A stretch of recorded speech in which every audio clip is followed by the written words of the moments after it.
നമസ്കാരം. ജയശങ്കർ വള്ളുവനാട് മാട്രിമോണിയൽ ഒറ്റപ്പാലം. ഇന്ന് പറയാൻ പോകുന്ന ആൺകുട്ടി ജിഷ്ണു എന്നാണ് കുട്ടിയുടെ പേര്.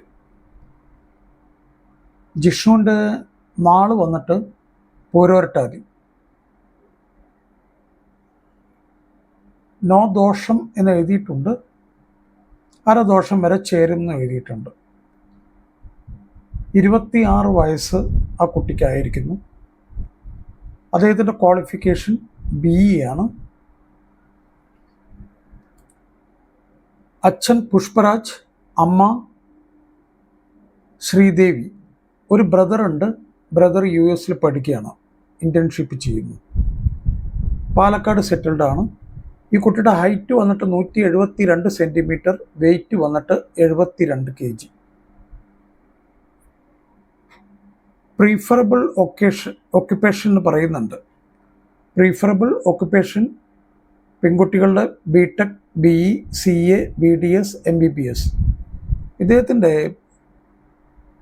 ജോലി സ്ഥലം എന്ന് പറയുന്നത് സെൻട്രൽ ആഫ്രിക്കയാണ്. അവിടുത്തെ ഒരു പ്രശസ്തമായ കമ്പനിയിൽ ഡെപ്യൂട്ടി മാനേജർ ഓപ്പറേഷനായിട്ട് ജോലി ചെയ്യുന്നത്. ഒരിക്കൽ കൂടെ ജിഷ്ണുവിനെ പറ്റി ഞാൻ പറയാം. ജിഷ്ണുവിൻ്റെ നാള് പൂരോരട്ടാതി, 26 വയസ്സ്, ഹൈറ്റ് വന്നിട്ട് 172, 72 kg വെയ്റ്റ്. അച്ഛൻ പുഷ്പരാജ്, അമ്മ ശ്രീദേവി. Palakkad settled family. ഒരു ബ്രദറുണ്ട്. ആ ബ്രദർ വന്നിട്ട് US ഇൻറ്റേൺഷിപ്പ് ചെയ്യുകയാണ്.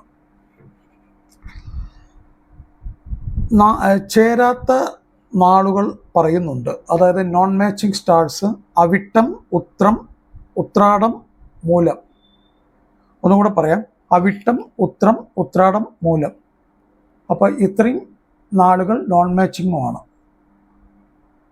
അപ്പോൾ താല്പര്യമുള്ള പെൺകുട്ടികളുടെ രക്ഷിതാക്കൾക്ക് വള്ളുവനാട് മാട്രിമോണിയലിൽ കോൺടാക്ട് ചെയ്യാം. ഞാൻ ആ ഡീറ്റെയിൽ എടുത്തു തരുന്നതായിരിക്കും.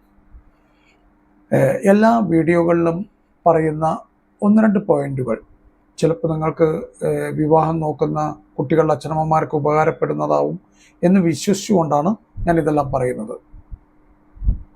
കുട്ടികളുമായിട്ട് ആർക്കാണോ വിവാഹം നോക്കുന്ന വെച്ചാൽ ആ കുട്ടിയായിട്ട് നന്നായിട്ട് സംസാരിക്കുക. ആ കുട്ടിയുടെ റിക്വയർമെൻറ്റ്സുകൾ എന്തൊക്കെയാണെന്നുള്ളത് മനസ്സിലാക്കുക. ഒന്ന്. രണ്ടാമത്, കുടുംബക്ഷേത്രത്തിൽ നന്നായിട്ടൊന്ന് പ്രാർത്ഥിക്കുക. ധർമ്മദൈവങ്ങൾ, കുടുംബക്ഷേത്രം, നാഗങ്ങൾ, ഇതൊക്കെ നിങ്ങളുടെ തറവാട്ട് കോമ്പൗണ്ടിലുണ്ടാവും. അതൊക്കെ ഒന്ന് പ്രാർത്ഥിക്കുക നന്നായിട്ട്. അടുത്തത്, ജാതകത്തിനെ പറ്റി കൂടുതൽ പഠിക്കാതിരിക്കുക. അത് നോക്കാനായിട്ടുള്ള ജ്യോതിഷന്മാർ ഇന്ന് സുലഭമാണ്, എല്ലാ രാജ്യത്തും കിട്ടുന്നുണ്ട്. നിങ്ങൾ പഠിക്കാതിരിക്കുക. അറിയുന്ന ആളാണെങ്കിൽ ചെയ്തോളൂ. ജ്യോതിഷം അറിയുന്ന ആളാണെന്ന് വെച്ചാൽ കുഴപ്പമില്ല. അറിയാത്ത ആളുകൾ ഇതിനെപ്പറ്റി പഠിക്കാതിരിക്കുക. കൂടുതൽ ജാതക വർത്തമാനങ്ങൾ പറയാതിരിക്കുക. കഴിയാവുന്നത്ര ജ്യോത്സ്യനെ കൊണ്ട് നോക്കിപ്പിക്കാൻ ശ്രമിക്കുക. അല്ലാതെ നിങ്ങളായിട്ട് ഒരു മുൻവിധി നടത്തണ്ട. അവർക്ക് ഇത്ര ദോഷമുണ്ട്, അവർ ശുദ്ധജാതകമാണ്, അരദോഷമുണ്ട്, 2 ദോഷമുണ്ട്, ഇതൊന്നും പറയേണ്ട ഒരു കാര്യമില്ല.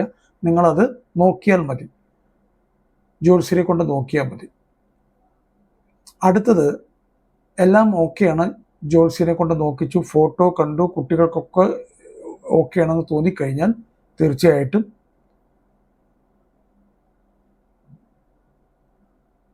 അച്ഛനമ്മമാർ തമ്മിൽ നന്നായിട്ട് സംസാരിക്കുക.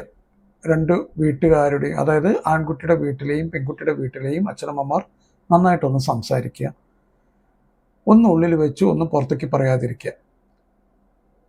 കുട്ടികളുടെ വാട്സാപ്പ് നമ്പർ അങ്ങോട്ടും ഇങ്ങോട്ടും എക്സ്ചേഞ്ച് ചെയ്യുക.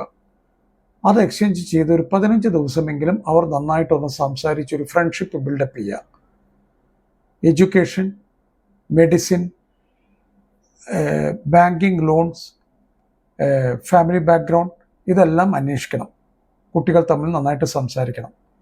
ഇതെല്ലാം നന്നായി സംസാരിച്ച് നിങ്ങൾക്ക് എല്ലാവർക്കും ഒരു കോൺഫിഡൻറ്റ് വന്നു കഴിഞ്ഞാൽ ധൈര്യമായിട്ട് മുന്നോട്ട് പോവുക. അപ്പോൾ എന്താ പറ്റുമെന്ന് പറഞ്ഞു കഴിഞ്ഞാൽ നിങ്ങൾക്കൊരു സന്തോഷം ഉണ്ടാവും, എന്താ പറയുക, ഒരു ടെൻഷൻ ഉണ്ടാവില്ല. മറ്റേത് പാരൻസ് ഭയങ്കര ടെൻഷനാണ് ഈ കാര്യങ്ങളിലൊക്കെ. അപ്പോൾ ഈ അൺവാണ്ടഡ് ടെൻഷൻസൊക്കെ ഒഴിവാക്കാം. നന്നായിട്ട് സംസാരിക്കുക, കഴിയാവുന്നത്ര നന്നായിട്ട്. അപ്പോൾ ഇത്രയും പറഞ്ഞുകൊണ്ട് എൻ്റെ വാക്കുകൾ അവസാനിപ്പിക്കുകയാണ്. ജയശങ്കർ, വള്ളുവനാട് മാട്രിമോണിയൽ, ഒറ്റപ്പാലം.